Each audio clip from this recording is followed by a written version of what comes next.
नमस्कार, आपण पाहत आहात मानगंगा प्रवाह न्यूज। तर पाहूया सांगोला तालुक्यातून एक अत्यंत खळबळजनक आणि प्रशासकीय व्यवस्थेचे वाभाडे काढणारी बातमी समोर येत आहे। सांगोला पोलीस स्टेशनच्या आवारात अवैध वाळू वाहतूक करणारे अनेक वाहने जप्त करण्यात आले आहेत।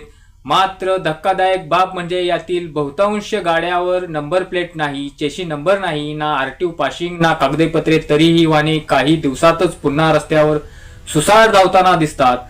हा प्रकार काय आहे?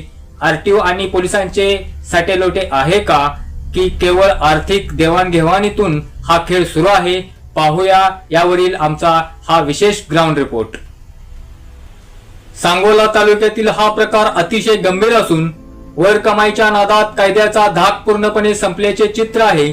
आता या गंभीर प्रकरणावर सोलापूरचे पोलीस अधीक्षक आणि प्रादेशिक परिवहन अधिकारी काय कडक पावले उचलतात, की हा अवैध वाळूचा आणि अर्थपूर्ण तडजोडीचा खेळ असाच सुरू राहणार, याकडे संपूर्ण तालुक्याचे लक्ष लागले आहे।